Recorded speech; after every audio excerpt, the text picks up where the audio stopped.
وَإِذْ أَخَذَ اللَّهُ مِيثَاقَ النَّبِيِّينَ لَمَا آتَيْتُكُم مِّن كِتَابٍ وَحِكْمَةٍ ثُمَّ جَاءَكُمْ رَسُولٌ مُصَدِّقٌ لِّمَا مَعَكُمْ لَتُؤْمِنُنَّ بِهِ وَلَتَنصُرُنَّهُ۔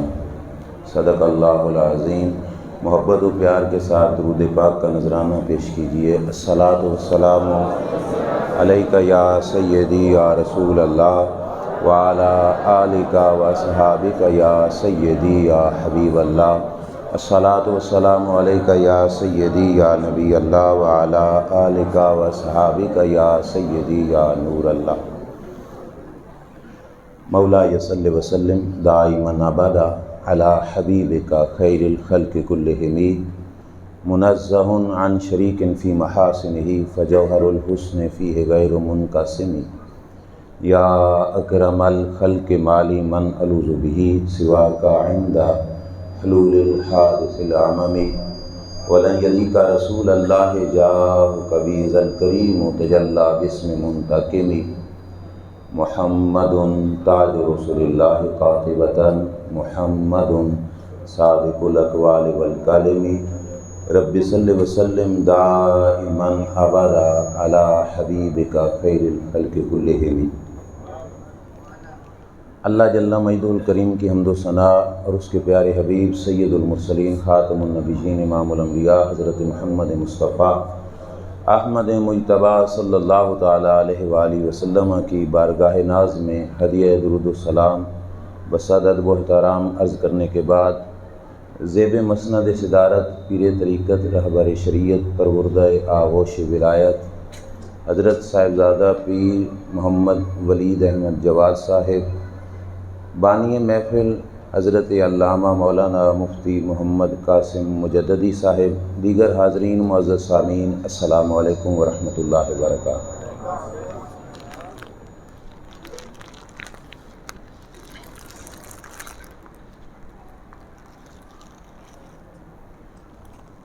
جس محفل پاک میں آپ کو اور مجھے حاضری کی سعادت نصیب ہو رہی ہے، 12 روزہ محافل میں سے آج 8واں پروگرام ہے۔ پچھلے سال بھی حاضر ہوا تو جو عنوان تھا گفتگو کا وہ عقیدہ ختم نبوت ہی تھا۔ چند چیزیں میں نے آپ حضرات کے سامنے عرض کیں۔ اس دفعہ بھی عقیدہ ختم نبوت کی اہمیت اس عنوان پر میں چند باتیں آپ حضرات کے سامنے عرض کروں گا۔ آپ کے ماحول میں گفتگو کرنا ہمارے لیے ایک حاضری کے ساتھ ساتھ فائدہ مند حاضری اس لیے بھی ہے، یہ حضرت کی کاوش کا نتیجہ ہے کہ وہ لوگ جمع کر کے بٹھاتے ہیں کہ جن کا مقصد علم کی خیرات ہی لینا ہوتا ہے۔ فقط کانوں کا چسکا پورا کرنا یہ معاشرے میں اور زیادہ ادھر ادھر بہت پھیلا ہوا ہے، لیکن یہاں پہ پچھلے سال بھی یہی ماحول تھا اور اب کی باری بھی جو پروگرامز ہیں ان کے موضوعات وہ بھی میں نے دیکھے تو الحمدللہ خوشی ہوئی کہ جو علم دوست لوگ ہیں وہ اب بھی موجود ہیں اور جو علم کی خیرات ہی لوگوں میں بانٹنا چاہتے ہیں۔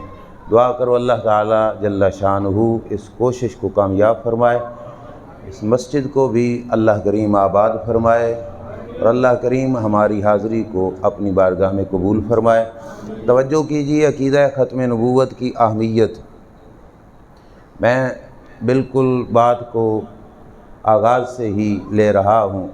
ختم نبوت کے عقیدے کی اہمیت اتنی ہے کہ اپنے پیارے محبوب صلی اللہ علیہ وسلم کے اس منصب کو مختلف اندازوں میں بیان کرنے کے لیے اور مختلف اندازوں میں اللہ کے پیارے محبوب صلی اللہ علیہ وسلم نے کہ وہ خاتم النبیین ثابت کرنے کے لیے اور خاتم النبیین کے اظہار کی خاطر اللہ کریم جل شانہ نے بھی 3 جلسوں کا اہتمام فرمایا۔ بات سمجھ آئی آپ؟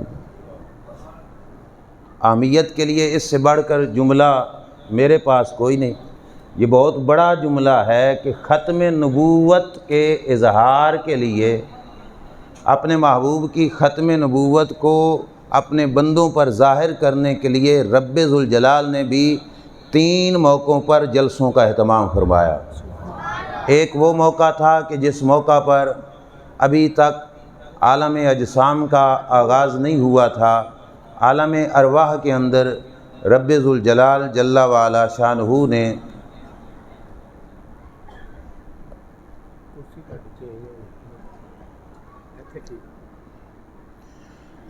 اللہ تبارک و تعالی جل شانہ نے اس وقت بھی ایک جلسے کا اہتمام فرمایا جس کے اندر اپنے محبوب کی ختم نبوت کا اظہار فرمایا۔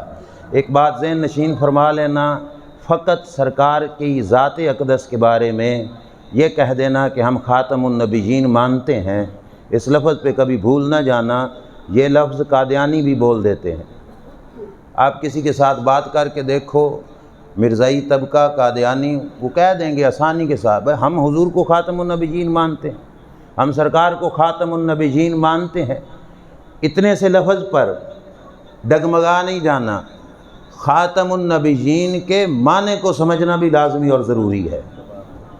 وجہ یہ ہے کہ خاتم النبیین کہہ کر وہ اپنی مرضی کا مطلب بیان کر دیتے ہیں، اور اللہ کے فضل سے ہم نے خاتم النبیین کا وہ معنی جو دور صحابہ سے چلا، اور دور صحابہ میں جو عقیدہ صحابہ کی تشریح فاضل بریلوی امام اہل سنت رحمۃ اللہ تعالی علیہ نے فرمائی، اس کے زیر سایہ خاتم النبیین کا معنی سمجھنا ہے۔ فتاوی رضویہ شریف میں اعلیٰ حضرت علیہ الرحمہ نے جو کتابیں ختم نبوت پہ تحریر کی، ان میں سے ایک کتاب کے اندر اعلیٰ حضرت علیہ الرحمہ نے خاتم النبیین کا معنی کچھ اس انداز میں جو مجھے آسان لگا آپ کو سمجھانے کے لیے وہ یہ کیا کہ جب سے نبوت حضور کو ملی کسی اور کو نبوت مل سکتی، کسی اور کو نبوت مل سکتی نہیں۔ پہلے کا کوئی نبی حضور کی نبوت کے بعد آ جائے، سرکار کی نبوت میں کوئی خلل، ختم نبوت میں بھی کوئی خلل، عیسیٰ علیہ السلام کا آنا یہ حضور کی ختم نبوت کے لیے نقصان دہ نہیں۔ سرکار خاتم النبیین ہیں تو اس کا مطلب ہے جب سے سرکار کو نبوت ملی، اس کے بعد تو عیسیٰ علیہ السلام کو نہیں ملی، وہ پہلے کے تھے بعد میں آ گئے، لیکن آنے کے بعد بھی انداز کیا ہوگا؟ نبی کریم علیہ الصلوۃ والسلام نے ارشاد فرمایا تھا کیف بکم اذا نزل فیکم عیسی ابن مریم و امامکم منکم، فرمایا میری امت تمہاری شان کیا ہوگی جب عیسیٰ ابن مریم تمہارے اندر نازل ہوں گے، دمشق کی مسجد ہوگی، مسجد کا دایاں مینار ہوگا، فجر کی نماز کا ٹائم ہوگا، اقامت کہہ دی گئی ہوگی اور عیسیٰ علیہ السلام زمین پہ اتریں گے، فرمایا وَإِمَامُكُم مِّنكُم، تمہارا امام تم ہی میں سے ہوگا۔ یہ ختم نبوت کا عقیدہ رکھنے والی امت اور خاتم النبیین پیغمبر صلی اللہ علیہ وسلم کی تابعدار امت کا اعزاز ہے کہ عیسیٰ علیہ السلام حیات ہیں، آئیں گے، لیکن آنے کے بعد تبلیغ اپنے دین کی، اپنے مذہب کی اور انجیل کی نہیں کریں گے، غلامی مصطفیٰ کا پرچار کریں گے۔ سنیے، اللہ کریم نے 3 جلسوں کا اہتمام فرمایا جس وقت ختم نبوت کے اظہار کے لیے۔ ایک جلسہ اس وقت ہوا جس وقت عالم اجسام نہیں تھا، ابھی عالم ارواح تھا، قرآن مجید نے اس نقشے کو جلسے کو بیان کیا۔ توجہ میری ساتھ ساتھ رکھنا، امید ہے میں آپ کو یہ بات سمجھا لوں گا۔ اللہ نے ارواح انبیاء کو جمع کیا، جمع کر کے اللہ نے ان سے لیا ایک عہد، قرآن مجید کے اندر اس عہد کو بیان کیا گیا۔ کیا اللہ کریم نے انبیاء اکرام علیہ السلام سے عہد لیا؟ فرمایا لما آتیتکم من کتاب و حکمہ، میں تمہیں کتاب بھی دوں گا، حکمت، نبوت اور رسالت سے بھی سرفراز فرماؤں گا۔ میرے ساتھ کرو ایک وعدہ کہ تمہاری نبوت کے چرچے ہر طرف ہو رہے ہوں، لوگ تمہارے حلقہ غلامی میں داخل ہو رہے ہوں اور تمہارے نعرے لگ رہے ہوں، عین اس وقت میرے محبوب صلی اللہ علیہ وسلم، حضرت محمد مصطفیٰ صلی اللہ علیہ وسلم تمہارے درمیان آئیں۔ ثم جاءکم رسول مصدق لما معکم، تمہارے دین، تمہاری کتابوں کی بھی تصدیق کریں۔ لَتُؤْمِنُنَّ بِهِ وَلَتَنْصُرُنَّهُ، فرمایا وعدہ کرو کہ تم سب نے مل کر حضور پہ ایمان بھی لانا ہے، سرکار کی غلامی بھی اختیار کرنی ہے۔ اب اس جلسے کو اور رنگوں میں بھی بیان کیا جاتا ہے، میں جس رنگ میں عرض کرنا چاہتا ہوں وہ یہ ہے کہ رسول کریم صلی اللہ علیہ وسلم کی دنیا پہ جلوہ گری تو سب سے آخر میں ہونی تھی، اور سب سے پہلے ارواح انبیاء کو جمع کر کے رب جلسہ کر کے اس میں انبیاء سے یہ وعدہ لے رہا ہے جب یہ آئیں تو تم نے ان پہ ایمان بھی لانا ہے، ان کی غلامی بھی اختیار کرنی ہے۔ میں آپ سے پوچھتا ہوں ایک مسئلہ آپ بھی بتائیں، کیا اللہ کو پتہ نہیں تھا کہ میں نے اپنے نبی کو کب بھیجنا ہے؟ بولیے، یہ پتہ تھا کہ نہیں کہ آدم علیہ السلام کا وصال ہو جائے گا، نوح علیہ السلام پردہ فرما جائیں گے، ابراہیم علیہ السلام دنیا سے رخصت ہو جائیں گے، 1.25 لاکھ کم و بیش انبیاء کرام علیہ السلام دنیا سے چلے جائیں گے، ان کے بعد میرے محبوب نے دنیا پہ جلوہ گر ہونا ہے؟ تو پھر یہ وعدہ لینے کا مطلب ہی کیا کہ ثم جاءکم رسول، کہ تمہارے درمیان میرے رسول آئیں تو تم نے ان پہ ایمان بھی لانا ہے، ان کی مدد بھی کرنی ہے۔ جب پتہ ہے کہ چلے انہوں نے پہلے جانا ہے تو وہاں پہ اس وعدہ لینے کی ضرورت ہی کیا تھی؟ وجہ یہ تھی کہ اللہ کریم نے وعدہ لیا، پھر ان کی ڈیوٹی لگا دی۔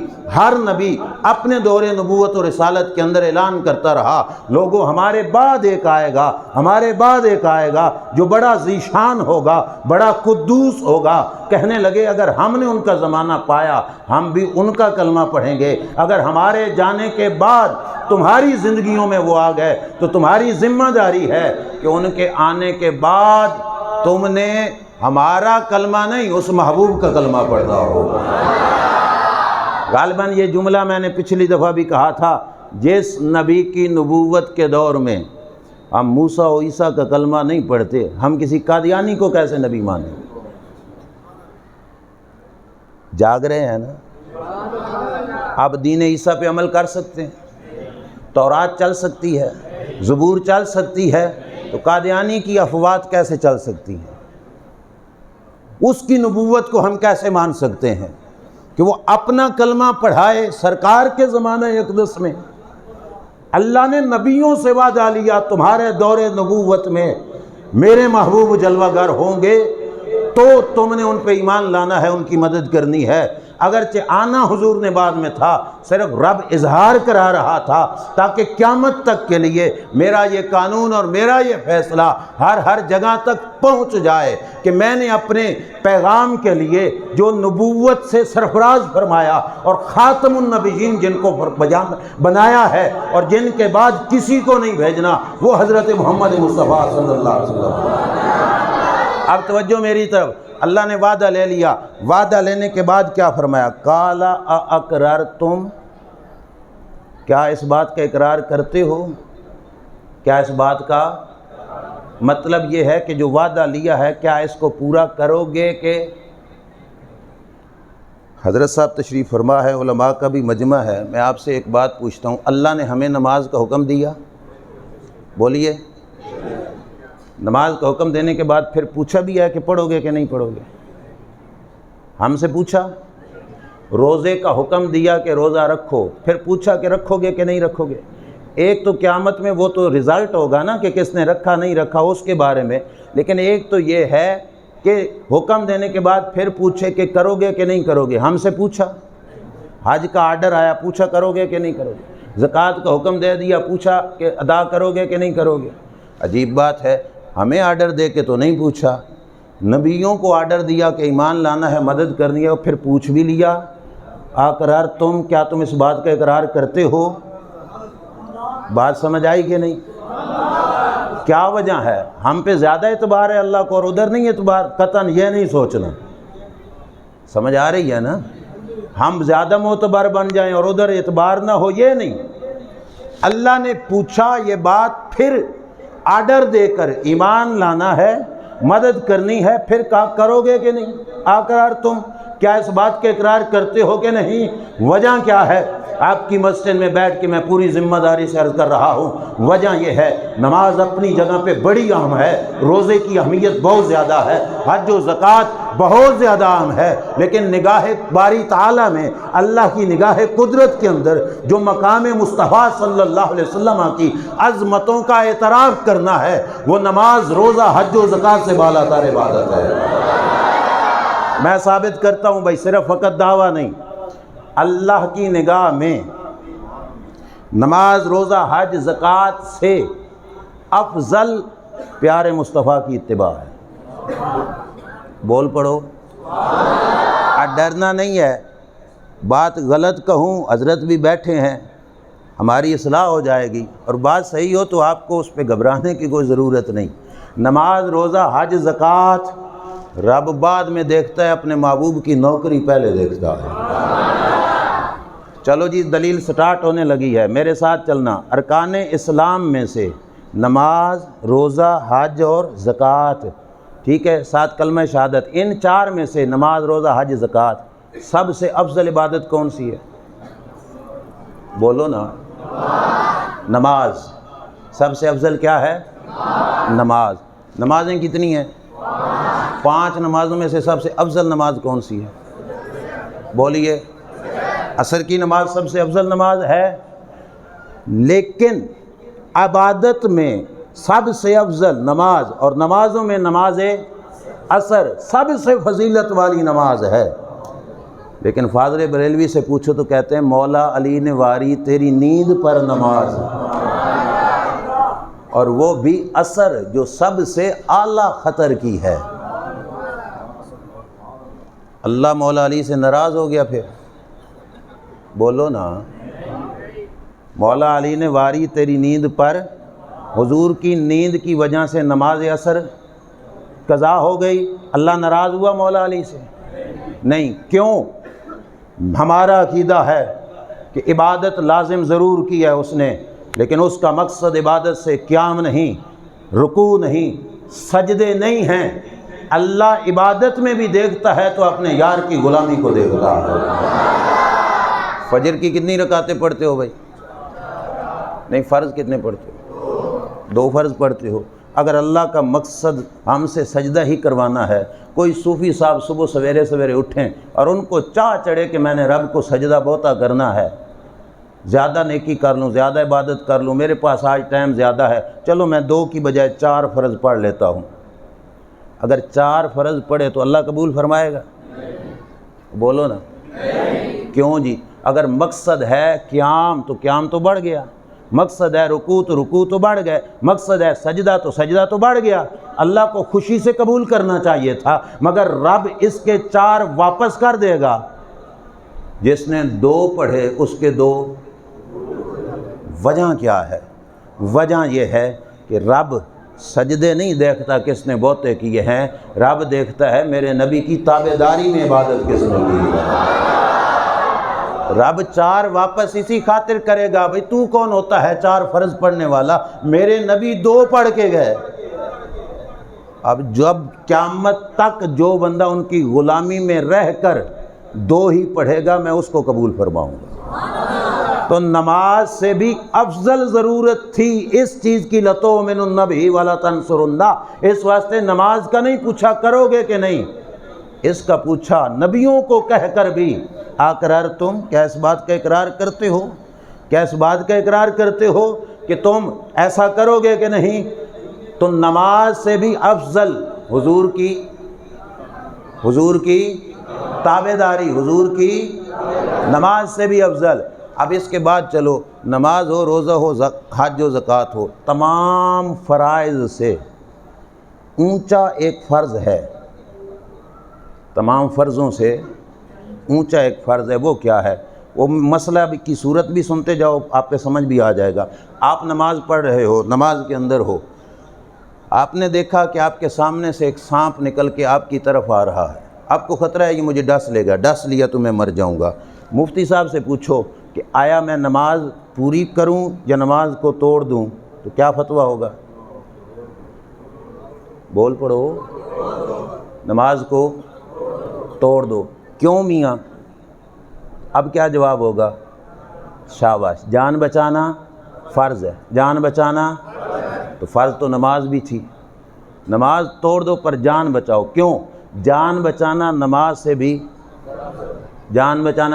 بھی بڑا فرض ہے۔ آپ نے روزہ رکھا، جون جولائی کا روزہ تھا، سخت گرمی کا موسم تھا، اور جان لبوں پہ آ گئی، پیاس کی شدت کی وجہ سے موت آنکھوں کے سامنے دکھائی دینے لگی۔ آپ دوڑے مولانا سے فتویٰ لینے کے لیے، پیر صاحب کے پاس گئے کہ ہمیں مسئلہ یہ بتا دو۔ آپ نے پوچھا کہ حضور بندہ مر رہا ہے اور روزہ رکھا ہوا ہے، تو کیا روزہ توڑ دے تو فتویٰ کیا ہوگا؟ بولیے۔ توڑ دے۔ کیوں جی؟ جان بچانا فرض ہے۔ نماز سے بھی روزے سے بھی کام آگے چلا گیا۔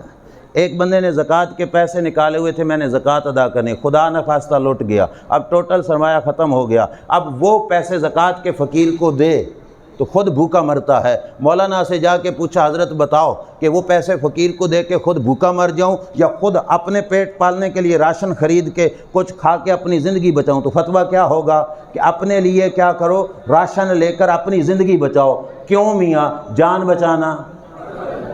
آپ نے یہ بھی پڑھا ہوگا، سنا ہوگا، جب حاجی حج کے لیے جاتا ہے تو راستے کا پرامن ہونا یہ بھی شرط ہے حج کے فرض ہونے کے لیے۔ اگر راستہ ہو پر خطر، آپ کو یہ لگے کہ میں یہاں سے وہاں تک گیا تو راستے میں دشمن میری جان لے لے گا، تو حج آپ پہ فرض حج سے بھی اوپر فرض کیا ہے؟ نماز سے بھی اوپر، روزے سے بھی اوپر، زکوٰۃ سے بھی اوپر۔ اعلیٰ حضرت نے فرمایا صدیق بلکہ غار میں جان ان پہ دے چکے، صدیق بلکہ غار میں جان ان پہ دے چکے، اور حفظ جان تو جان فروز غرر کی ہے۔ کہا ہوئے سارے فرضوں سے بڑا فرض اپنی جان کو بچانا ہے، لیکن جب بات ذات مصطفیٰ صلی اللہ علیہ وسلم کی آ جائے تو پھر نماز، روزہ، حج و زکوٰۃ سے بڑھ جانے والا فریضہ جان کا بچانا، وہاں پہ اس کو بھی نہیں دیکھا جاتا، اپنی جان بھی وار کر ذات مصطفیٰ پر یہ ظاہر کیا جاتا ہے کہ ہم نماز، روزہ، حج و زکوٰۃ کو عبادت ضرور مانتے ہیں پر غلامی مصطفیٰ کو سب سے بڑی عبادت مانتے ہیں۔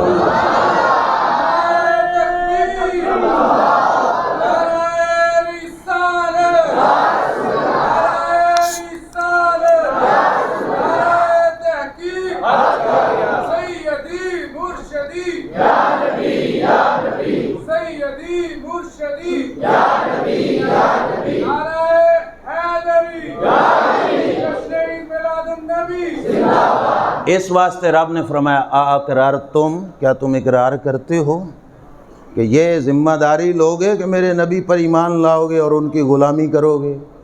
یہ اظہار ختم نبوت ہی تھا نا، کہ رب بتانا چاہتا تھا کہ میں نے کسی اور نبی کے لیے پہلے وعدے نہیں لیے، ان کے لیے لے رہا ہوں۔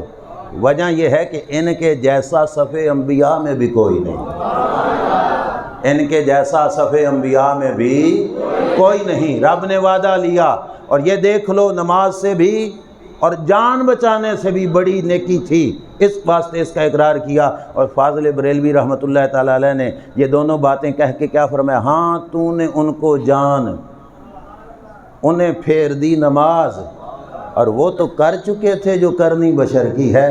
یہ تو آقا آپ کی لجپالی کہ علی کی نماز قضا نہیں ہونے دی، صدیق کی جان جانے نہیں دی، صدیق کی جان بھی بچا لی، علی کی نماز بھی بچا لی، پر وہ تو کر چکے تھے، جو کرنی بشر کی ہے۔ اور نتیجہ نکالا اعلیٰ حضرت امام اہل سنت نے، فرمایا ثابت ہوا کہ جملہ فرائض فروع ہیں، اصل الاصول بندگی استاد ورگی ہے۔ جو بات میں نے کہی اپنی طرف سے گاڑ کے نہیں، اپنے اماموں کا عقیدہ پڑھ کے، فرمایا ثابت ہوا کہ جملہ فرائض فروع ہیں، اصل الاصول بندگی استاد ور کی ہے۔ تو رب نے اقرار کروایا اقررتم، کیا تم اقرار کرتے ہو؟ اور آگے فرمایا وَأَخَذْتُمْ عَلَىٰ ذَلِكُمْ إِصْرِي، اس بوجھ کو برداشت کرو گے؟ اب یہ بوجھ ہی کیا تھا؟ غلامی مصطفیٰ کوئی بوجھ ہے؟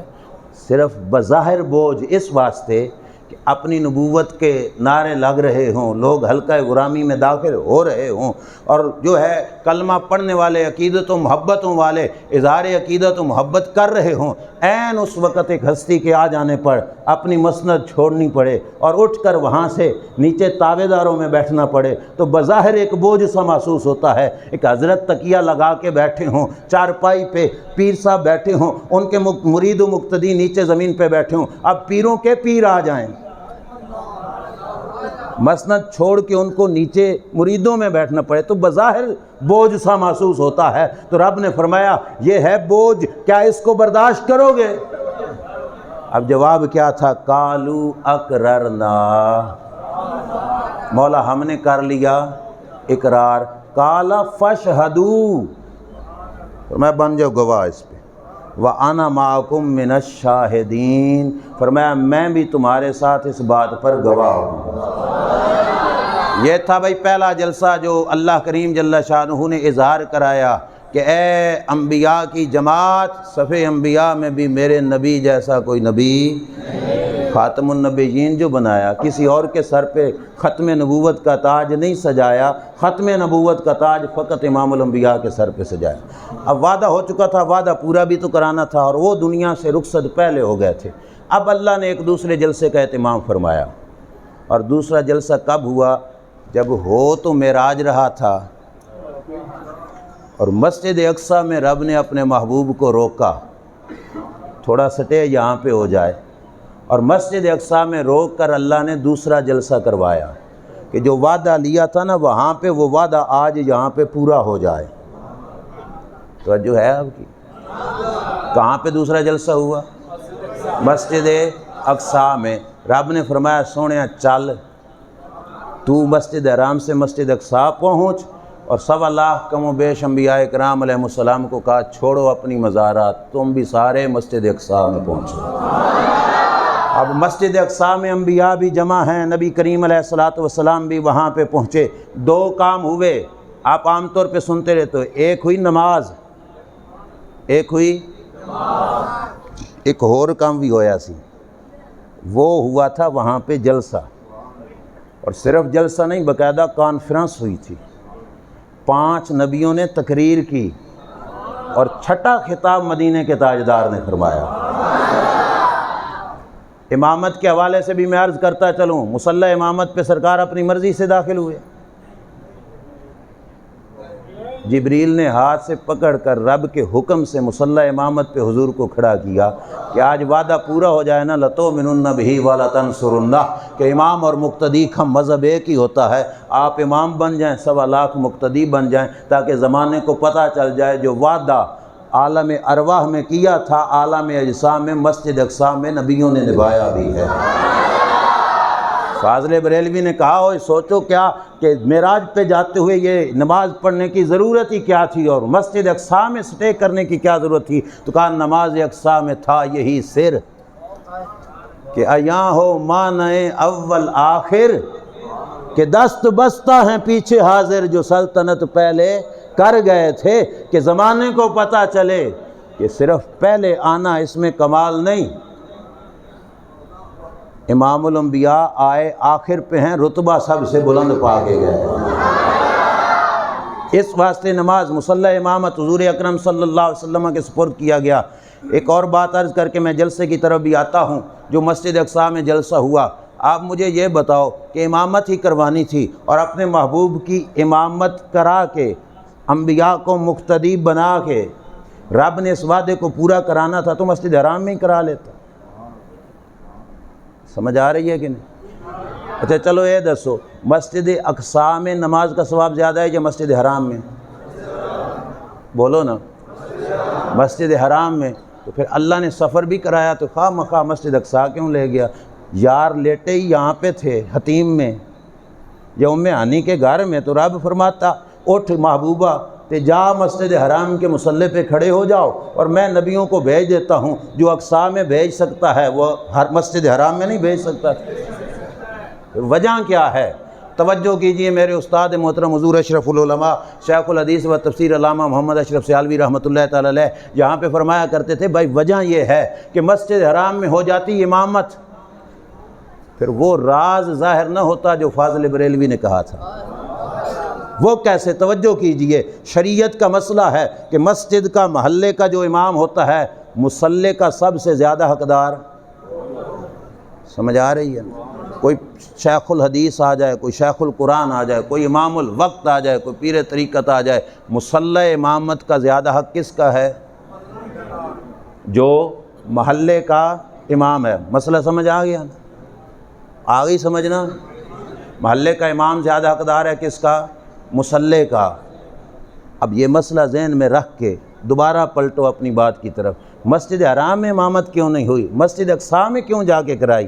وجہ یہ ہے کہ اگر ہو جاتی مسجد حرام میں امامت اور سرکار مصلی پہ کھڑے ہوتے، ہم نے تو کہنا تھا کہ یہ دلیل ہے افضلیت کی، ٹھیک ہے نا، لیکن کوئی یار لوگ کہتے او نہیں جی مصلی پہ کھڑے ہوئے محلے کی امامت کی وجہ سے کہ مکہ شریف تھا حضور کے محلے میں، اور محلے کے امام کا حق ہوتا ہے کہ وہ مصلی پہ کھڑا ہو جائے، چاہے کوئی بڑا آ بھی جائے تو وہ کہہ سکتے تھے کہ یہ محلے داری کی وجہ سے مصلی امامت پہ کھڑے ہوئے۔ رب نے کہا نا محبوب، چھوڑ دے اپنا محلہ، چھوڑ دے اپنا علاقہ، چھوڑ دے مسجد حرام کی امامت، پہنچ جاؤ مسجد اقصیٰ میں۔ مسجد اقصیٰ محلہ دوسرے انبیاء کا ہوگا، محلہ دوسرے انبیاء کا، امامت کا مصلی بھی دوسرے انبیاء کا، جگہ دوسرے انبیاء کی، حق بھی دوسرے انبیاء کا بنتا ہوگا، لیکن اس کے باوجود مصلی امامت میرے یار تیرے سپرد کراؤں گا تاکہ زمانے کو پتہ چلے امامت کے مصلی پہ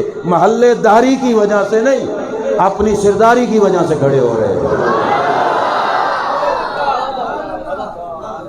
مصلی امامت پہ محلے داری کی وجہ سے نہیں، اپنی سرداری کی وجہ سے کھڑے ہو رہے ہیں، کیونکہ صفِ انبیاء میں بھی ان کے جیسا، صفِ انبیاء میں بھی ان کے جیسا، اس واسطے مصلی امامت پہ کھڑا کیا۔ چلو جی جلسہ ہوا نماز کے بعد، جس وقت جلسہ شروع ہوا، جلسے کے اندر خطاب 5 انبیاء کے، اور چھٹا خطاب پیارے مصطفیٰ صلی اللہ علیہ وسلم۔ وہ سننا چاہتے ہو جی؟ میری تقریر سن لی، اب نبیوں کی تقریر بھی سن، ان کے الفاظ جو نقل ہو کیا ہے وہ میں آپ حضرات کو سنانے لگا ہوں۔ انبیاء کرام علیہ السلام وہاں پہ جمع ہیں، اور جلسے کی کرامت اور عزت تو دیکھو کیا ہے، ہم سینکڑوں کے حساب سے بیٹھے اور وہاں پہ لاکھ کا مجمع، لاکھ سے زیادہ کا مجمع، ہزاروں کا مجمع، اور یہاں پہ بچے بھی ہیں، جوان بھی ہیں، بوڑھے بھی ہیں، علماء بھی ہیں، اور ان پڑھ بھی موجود ہیں۔ اور کمال نہیں وہ جلسہ جس جلسے میں سارے کے سارے رب کے نبی، کسی کے بارے میں ان پڑھ ہونے کا وہم بھی نہیں کرنا، بڑے کامل درجے کے امام، امام الائمہ، بڑے بڑے جو ہے تاجدار نبی، بڑی بڑی شانوں والے انبیاء سارے کھڑے ہیں۔ جلسہ ہونے لگا، جلسے کے اندر تقریر شروع کی۔ سب سے پہلے جس وقت خطاب شروع ہوا، اللہ کے نبی حضرت ابراہیم علیہ السلام نے اٹھ کے پہلا خطاب فرمایا۔ کس نے؟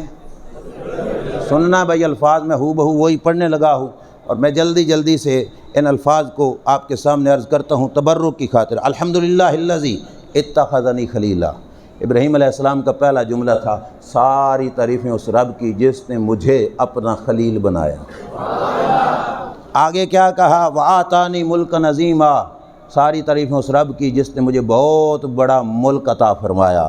اور آگے کہا وجعلنی امۃ قانتا یؤتم بہ، اللہ نے مجھے امام بنایا کہ لوگ میرے پیروکار بنیں۔ اللہ نے امام بنایا۔ دیکھو نا آج ہم محمدی ہیں لیکن ملت کون سی ہے؟ ملت تو بہت بڑا امام بنے گے نہیں۔ وہی کہا کہ اللہ نے مجھے امام بنایا۔ وانقذنی من النار، رب نے مجھے نار نمرود سے نجات بخشی۔ اور آگے کہا وجعلھا علی بردا وسلاما، نار نمرود کو مجھ پہ ٹھنڈا بھی کیا، سلامتی والا بھی بنایا۔ بس اتنی سی تقریر تھی، ابراہیم علیہ السلام بیٹھ گئے، ایک خطاب ہو گیا جی۔ دوسرا خطاب شروع ہوا۔ دوسرا خطاب کس نے کیا؟ اللہ کے نبی حضرت موسیٰ علیہ السلام۔ یاد رکھ سو گے نہیں؟ عموماً جلسہ ہوتا ہے، صبح جا کے پوچھو بھائی تو کہتے ہیں جی چس بڑی آئی ہے، کوئی بندہ پوچھ لے بھائی بات کوئی ایک آ تو ایک گل ہی یاد نہیں ہوندی، تو میں اسی لیے سے بتا رہا ہوں آپ کو کہ آپ کو یہ بات یاد بھی رہے۔ پہلا خطاب کس کا؟ اور دوسرا موسیٰ علیہ السلام کا۔ موسیٰ علیہ السلام کا خطاب شروع ہوا، کہنے لگے الحمدللہ الذی کلمنی تکلیما، ساری تعریف اس رب کی جس نے مجھے کلیم اللہ بنایا۔ اور آگے کہنے لگے وجعل ہلاک آل فرعون ونجات بنی اسرائیل علی یدیہ، اللہ نے میرے ہاتھوں پر فرعون کو ہلاک کیا اور میرے ہاتھوں سے ہی بنی اسرائیل کو نجات عطا فرمائی۔ کیا کہا؟ میرے ہاتھوں سے فرعون غرق ہوا، میرے ہاتھوں سے ہی بنی اسرائیل کو نجات ملی۔ وقت بہت تھوڑا ہے، کہنا بہت کچھ ہے، لیکن یہ بات ویسے ہی میں ضروری سمجھتا ہوں۔ یہ بتاؤ کہ جملہ صحیح تھا کہ غلط؟ اساں کون ہونے ہیں فیصلہ کرنے والے؟ اللہ کے نبی کی بات تھی، لیکن ہمارا ایمان ہے کیا ہے؟ سچ۔ کیا ہے؟ حق سچ کی بات کہی موسیٰ علیہ السلام، لیکن قرآن تو کہتا ہے وَأَغْرَقْنَا آلَ فرعون، اللہ فرماتا ہے غرق تو میں کیتا، فرعون کو غرق۔ اور جب بنی اسرائیل کی نجات کی بات آئی تو رب نے فرمایا فَأَنْجَيْنَاكُمْ، نجات بھی تم کو ہم نے دی۔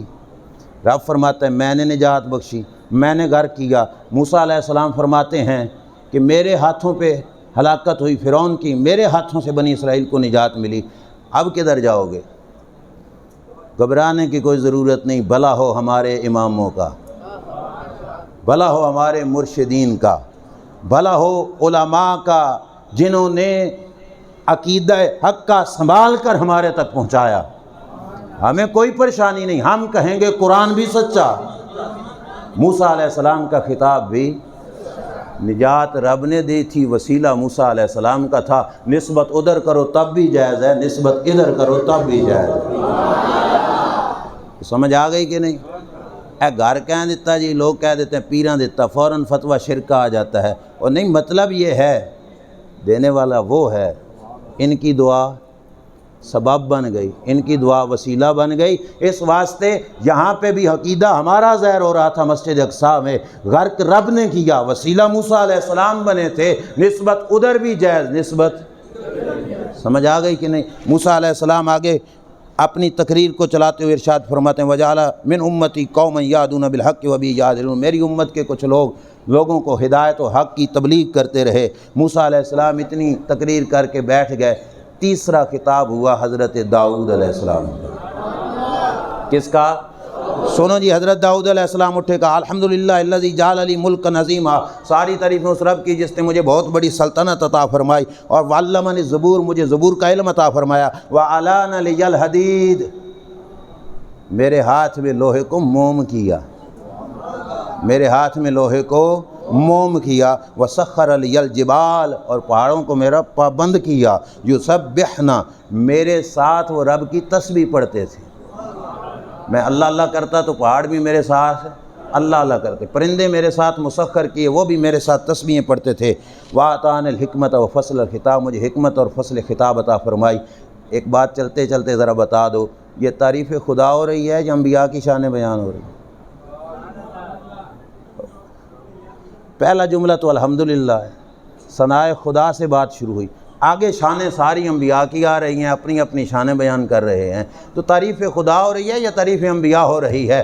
کوئی مسئلہ نہیں پریشانی کا، تعریف انبیاء ہی تعریف خدا ہے، جتنی شانیں وہ اپنی بیان کر رہے ہیں، پہلے جملے میں لفظ الحمدللہ ذکر کر کے بتا دیا کہ ہماری ذاتی نہیں، جتنے بھی مرتبے ہیں سارے کے سارے رب کے عطا کردہ ہیں۔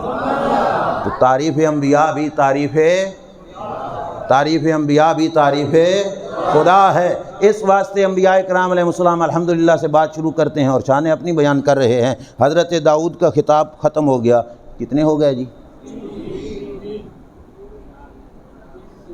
یاد کر لو، 3 ہو گئے، چوتھا خطاب حضرت سلیمان علیہ السلام کا، چوتھا خطاب حضرت سلیمان علیہ السلام کا۔ حضرت سلیمان علیہ السلام اٹھے کہنے لگے الحمدللہ الذی سخر لی الرياح وسخر لی الشیاطین، فرمایا ساری تعریفیں رب کی جس نے میری حکومت ہواؤں پہ بھی چلائی، میری حکومت ہواؤں پہ بھی چلائی، میری حکومت جنوں شیطانوں پہ بھی چلائی، یہ سارے کے سارے میرے تابعدار بنے۔ وعلمنی منطق الطیر، ساری تعریفیں اس رب کی جس نے مجھے پرندوں کی بولیوں کا علم عطا فرمایا، پرندوں کی بولیوں کا علم عطا فرمایا۔ آگے کا وَآتَانِی مِن كُلِّ شَيْءٍ فَضْلًا، اللہ نے ہر قسم کی مجھے فضیلت عطا فرمائی۔ حضرت سلیمان علیہ السلام نے یہ کہا وَآتَانِی مُلْكًا عَظِیمًا لَا يَنبَغِی لِأَحَدٍ مِّن بَعْدِی، فرمایا مجھے بہت بڑی سلطنت عطا فرمائی جو میں نے رب سے مانگی تھی اور کہا تھا ایسی سلطنت مولا دینا جیسی کسی اور کی نہ ہو، یہ سلطنت رب نے مجھے بخشی۔ وَجَعَلَ مُلْكِی مُلْكًا طَیِّبًا لَیسَ فِیہ حساب، اور اللہ نے میرا ملک ایسا بنایا کہ جس میں رب نے مجھ سے حساب کوئی نہیں لینا۔ ھذا عطاؤنا فامنن او امسک بغیر حساب، فامنن او امسک بغیر حساب، رب کا وعدہ ہی یہی تھا، وہ حضرت سلیمان علیہ السلام نے بتایا۔ کتنے خطاب ہو گئے؟ 5واں خطاب بھائی شروع ہو گیا، ساڑھا ایک ہی نہیں مکیا۔ ٹھیک ہے، تو وہاں پہ 5واں شروع ہو گیا حضرت عیسیٰ علیہ السلام۔ 5واں خطاب کس نے کیا؟ عیسیٰ علیہ السلام نے۔ کھڑے ہوئے پڑھنے لگے الحمدللہ الذی جعلنی کلمتہ، تمام تعریفیں رب کی جس نے مجھے روح اللہ بنایا، وَجَعَلَ مَثَلِي كَمَثَلِ آدم، میری مثال آدم علیہ السلام جیسی رکھی کہ وہ بغیر ماں اور باپ کے اور مجھے بغیر باپ کے پیدا فرمایا، وَعَلَّمَنِ الْكِتَابَ، مجھے کتاب و حکمت کا علم عطا فرمایا، وَجَعَلَنِي أَخْلُقُ مِنَ الطِّينِ، مجھے یہ شان بخشی کہ میں ہاتھ سے پرندہ بناتا، فَأَنفُخُ فِيهِ فَيَكُونُ طَيْرًا بِإِذْنِ اللَّهِ، پھونک مارتا تو وہ سچ مجھ کا پرندہ بن جاتا، وَجَعَلَنِي أُبْرِئُ الْأَكْمَحَ وَالْأَبْرَصَ وَأُحْيِي الْمَوْتَىٰ بِإِذْنِ اللَّهِ، میں برص کے مریضوں کو، اندھوں کو اور مردوں کو زندہ کرتا رہا۔ کس نے کہا؟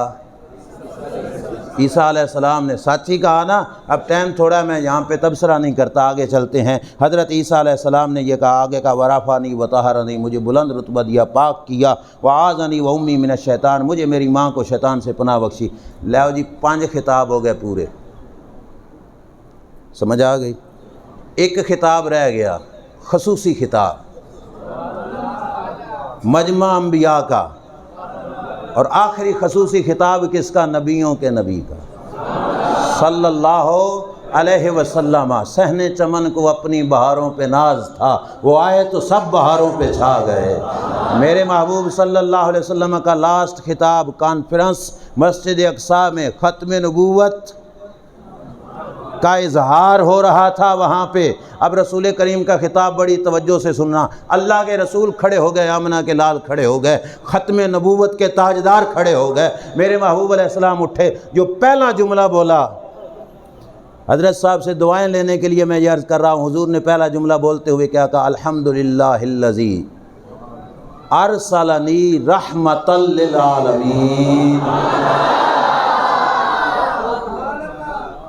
ہر نبی نے اپنی اپنی شان بیان کی، میرے نبی نے پہلے نمبر پہ جو بیان کیا وہ کیا ہے؟ ساری تعریفیں اس رب کی جس نے مجھے رحمت للعالمین بنایا۔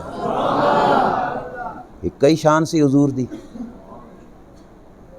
یار، اس پہ کیوں ڈر جھک جاتے ہو؟ بولو نا، صرف ایک ہی تھی۔ تیرے تو وصف عیب تناہی سے ہیں بری، حیراں ہوں میرے شاہ میں کیا کیا کہوں تجھے، لیکن رضا نے ختم سخن اس پہ کر دیا، خالق کا بندہ خلق کا مولا کہوں تجھے۔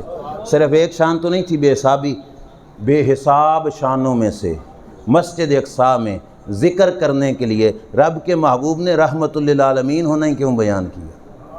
سوچنے کی تو بات ہے نا، ڈھیر ساری شانوں میں سے رحمت للعالمین کیوں بیان کیا؟ علماء کے ذہن میں ہزاروں حکمتیں ہوں گی، جو مجھ ناچیز کو سمجھ آیا وہ کیا ہے؟ ہر نبی نے اپنی اپنی ذاتی شان کو بیان کیا۔ میرے نبی علیہ السلام کا ایک خاص تعلق ہے اپنی امت کے ساتھ، سرکار اٹھے بے شمار شانوں میں سے اس شان کو بیان کیا جو اپنے محبوب کریم کی شان بھی ہے، ہم گناہگاروں کا مان بھی ہے۔ اور مان ہے کہ نہیں سانو؟ ٹھیک ہے، یہ ان کی کرم نوازی ہے۔ بے شمار شانوں میں سے یہ شان بیان کی کہ میری شان بن جائے گی، میری امت کا مان بن جائے گا۔ الحمدللہ الذی ارسلنی رحمۃ للعالمین، کہا ساری تعریفیں رب کی جس نے مجھے رحمت للعالمین بنایا، وقافۃ للناس بشیرا ونذیرا، مجھے کل کائنات کا رسول بنایا، مجھے کل کائنات کا ختم نبوت ہے کہ نہیں؟ کل کائنات کا رسول بنایا۔ یہ نہیں تھا کہ صحابہ کے زمانے کا میں رسول ہوں یا تابعین کے زمانے کا ہوں، تبع تابعین کا نہیں، قیامت تک کا نبی اور رسول، نبی اور رسول فرمایا کہ میں ہوں۔ یہ دروازہ بند کر کے ہی گئے کہ اور کوئی نہیں، یہ فرمایا۔ اور آگے کہا نبی اکرم صلی اللہ تعالیٰ علیہ وآلہ وسلم نے وانزل علی الفرقان، تیسرے جملے میں شان قرآن بھی بیان کی، فرمایا مجھے رب نے فرقان عطا فرمایا۔ قرآن کے ڈھیر سارے ناموں میں سے فرقان نام اختیار کیا، وجہ یہ ہے، بتانا چاہتے تھے جو رب نے مجھے کتاب عطا فرمائی وہ حق کو باطل میں نکھیڑا کر دینے والی کتاب ہے، فیہ بیان لکل شیء، ہر چیز کا بیان ہے۔ بھائی مبارک ہو، چوتھا جملہ آ گیا، جاگ کے سننا، رات کا کافی حصہ کچھ بیت چکا ہے، تھک تو نہیں گئے؟ بولیے اگلا جملہ سننا، اپنے بختوں پہ ناز کرنا۔ میرے نبی علیہ السلام نے مجمع انبیاء کے اندر جہاں ڈھیروں شان انبیاء نے اپنی بیان کی، اللہ کے محبوب کا کروڑوں احسان ہم پر، سرکار کے بے شمار احسانات ہم پر، میرے نبی علیہ السلام نے چوتھے جملے میں جو ارشاد فرمایا وہ فرمایا وَجَعَلَ أُمَّتِي خَيْرَ أُمَّةٍ أُخْرِجَتْ لِلنَّاسِ۔ فرمایا تم اپنی شانوں کے لحاظ سے بے مثال ہو، رب نے تو مجھے امت بھی بے مثال عطا فرمائی۔ اب بھی پوچھتے ہو میلاد کیوں مناتے ہیں؟ وَجَعَلَ أُمَّتِي خَيْرَ أُمَّةٍ أُخْرِجَتْ لِلنَّاسِ، میری امت چون امت، تمام لوگوں میں سے نکالی ہوئی چنی ہوئی امت رب نے مجھے عطا فرمائی۔ میں جب بھی یہ جملہ بیان کرتا ہوں اکثر اوقات یہ کہتا ہوں، یار جس وقت بندے کا بیٹا بھی ہو نا کسی اونچے محکمے میں افسر لگ جائے تو باپ ہوئے ماڑا، اور باپ اس افیسر کے پاس پتر بھی باویں کیوں نہ ہوئے جائے تو بیٹا اس باپ کو باپ کہنے سے شرمائے گا۔ یہ ہے کہ نہیں؟ باپ کو باپ کہنے سے بھی شرمائے گا، کیوں؟ وہ کہے گا میں ایڈا وڈا تے ابا ماڑی جئی حالت چایا، میں اس کو باپ کہوں تو ہم پلہ افیسروں میں میرے لیے باعث شرم ہے۔ اب یہ بات ذہن میں رکھ کے دیکھو، نبیوں کا نبی اور عرشوں کے سفر پہ نکلا اور رب نے راہوں میں عزتیں بخشیں، انبیاء کو مقتدی بنا دیا اور کانفرنس میں خصوصی خطاب کروا دیا، بے شمار شانوں والے نبی صلی اللہ علیہ وسلم کی کتنی کرم نوازی کہ اس مجمع میں رب کے رسول نے ہمیں یاد فرمایا۔ قومی اسمبلی میں جس کا نام آ جائے وہ اس ریکارڈنگ کو بار بار اپنے موبائل پہ اپلوڈ کر کے کہے گا جی میرا نام بہت بڑے ایوان میں آیا۔ وہ بس کر اپنے نخرہ تو ہمارا بنتا ہے جن کا ذکر رب کے محبوب نے 1.25 لاکھ پیغمبروں کے مجمع میں فرمایا۔ اور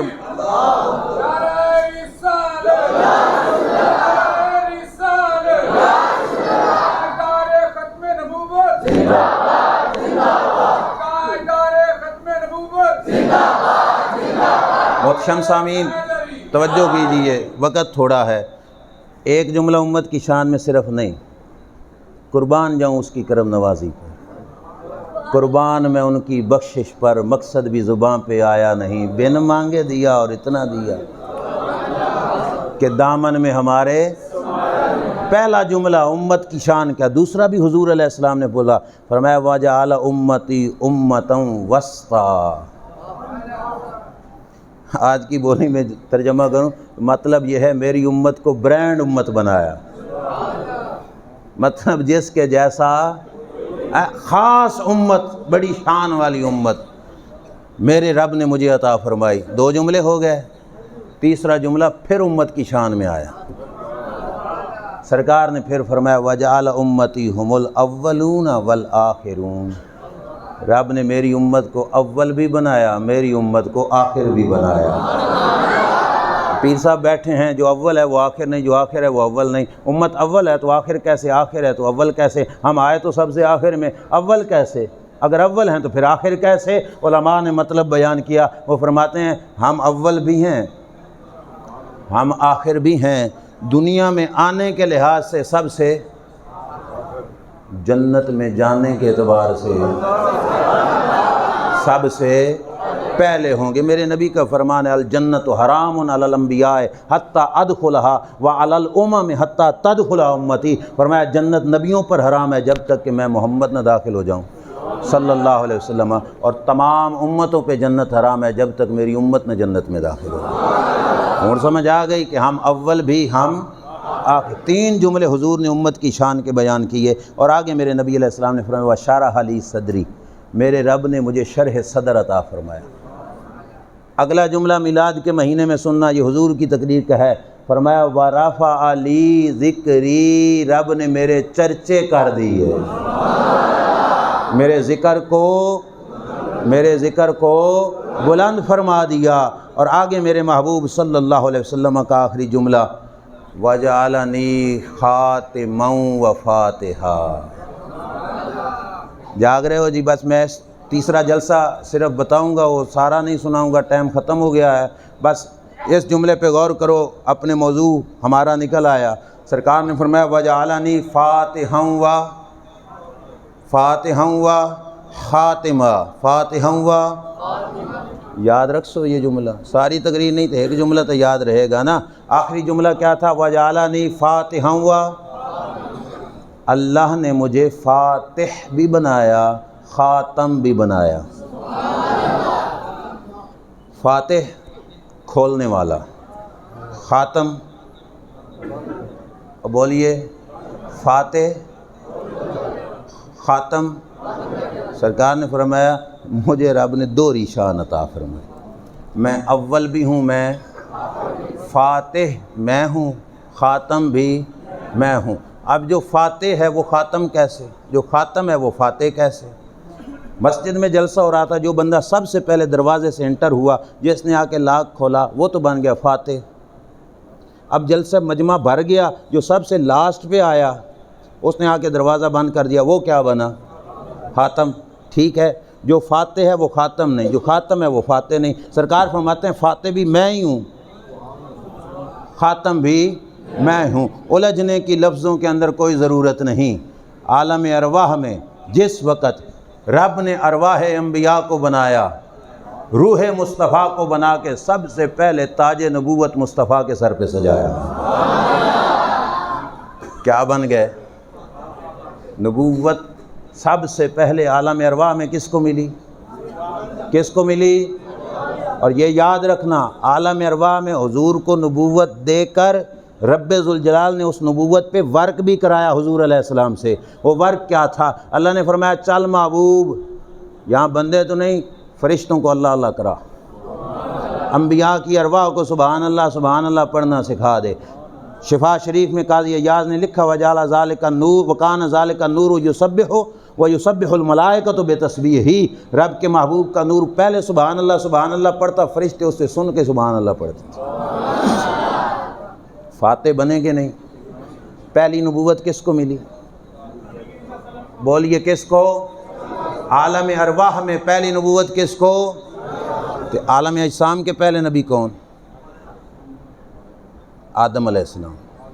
عالم اجسام میں پہلے نبی جب جسموں میں ڈھال کے رب نے دنیا پہ بھیجا، پہلے نبی کون؟ عالم اجسام کے آخری نبی۔ کتنی قسمت ہماری کہ ہمیں وہ نبی بخشے جن کو وہاں پہ بھی نبوت سے نوازا، یہاں پہ بھی نبوت سے نوازا۔ دوری نبوت نبی اکرم صلی اللہ علیہ وسلم کو عطا فرمائی۔ عالم ارواح میں جس وقت سلسلہ نبوت کا آغاز ہوا، رب نے محبوب کے سر پہ تاج نبوت سجا کے فرمایا سونیا نعمت تھی نبوت، اور میں اس نعمت کا آغاز اور افتتاح تیری ذات سے کر رہا ہوں، تیرے سر پہ تاج نبوت کو سجا رہا ہوں۔ جس وقت سلسلہ آیا عالم اجسام کا، 1.25 لاکھ پیغمبر حضور سے پہلے اس عالم اجسام کے اندر اپنا زمانہ نبوت گزار گئے۔ آخر پہ، سب سے آخر پہ رب نے ختم نبوت کا تاج اپنے محبوب کے سر پہ سجا کے فرما دیا محبوب اب تیرے بعد کسی کو نبوت، اب تیرے بعد نبوت کسی کو۔ اور جو جملہ اعلیٰ حضرت کا میں نے پڑھا نا، جب سے نبوت حضور کو ملی کسی اور کو، وہ عالم اجسام کی بات ہے۔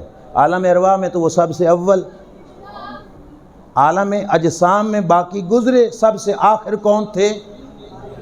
کون تھے؟ دوری نبوتوں سے رب نے نوازا، وہاں پہ بھی یہاں پہ بھی۔ اللہ کریم جل شانہ نے اپنے محبوب کو اول بھی بنایا، اپنے محبوب کو آخر بھی بنایا۔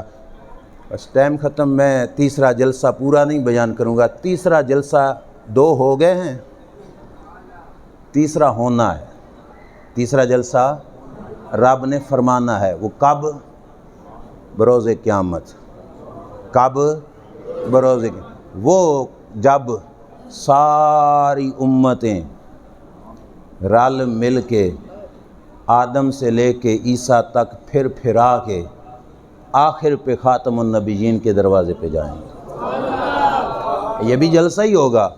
یحمد فیہ الاولون والآخرون، حدیث کے لفظ ہیں کہ جس وقت وہاں پہ یہ آنا لہا والی شان ظاہر ہوگی، اولین و آخرین میرے نبی کی ثناء خوانی کریں گے۔ اولین و آخرین میرے نبی کی ثناخوانی کریں گے، اور سارے نبی اذهبوا الی غیری کہیں گے، اور صف انبیاء میں ایک ہی ہوں گے جو آنا لہا آنا لہا آنا لہا کی صدائیں دے کر امتیوں کو پاس بلائیں گے۔ اظہار ہوگا ختم نبوت کا وہاں پہ کہ نہیں؟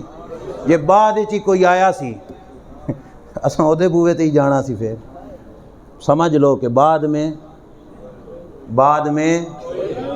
میں نبی آخری نبی کہ ہمارا وہاں پہ چکر کا اختتام بھی کہاں پہ ہوگا؟ دروازہ مصطفیٰ پہ۔ خلیل و نجی کلیم و مسیح سبھی سے کہیں نہ بنی، یہ بے خبری کہ خلق پھری کہاں سے کہاں، یہ بے خبری کہ خلق پھری کہاں سے کہاں تمہارے لیے۔ وہاں پہ بھی رب ظاہر فرمائے گا کہ ختم نبوت اور خاتم النبیین اور آخری نبی میرے پاک محبوب صلی اللہ علیہ وسلم۔ آج کیسے نہیں منیا ادھر اس وقت اس کو ماننا پڑے گا کہ دیکھو شان کیا ہے کہ باقی یہ اذهبوا الی غیری کہیں اور وہ کہیں کہ آجا، اس کام کے لیے تو رب نے ذمہ داری مجھے سونپی تھی۔ اس واسطے عقیدہ ختم نبوت کی اہمیت کہ رب نے اس وصف کے اظہار کی خاطر 3 جلسوں کا اہتمام فرمایا، عالم ارواح میں، شب معراج، اور تیسرا ہوگا بروز قیامت۔ ہمیں تو کہیں بھی رسوائی انشاءاللہ نہیں ہوگی، ٹھیک ہے؟ ہم خاتم النبیین کو خاتم النبیین مانتے ہیں، اور اسی نظریے سے مانتے ہیں کہ نہ رکھی گل کے جوش حسن نے گلشن میں کوئی جا باقی، چٹکتا پھر کہاں غنچہ کوئی باغ رسالت کا، کہ ان کے بعد کوئی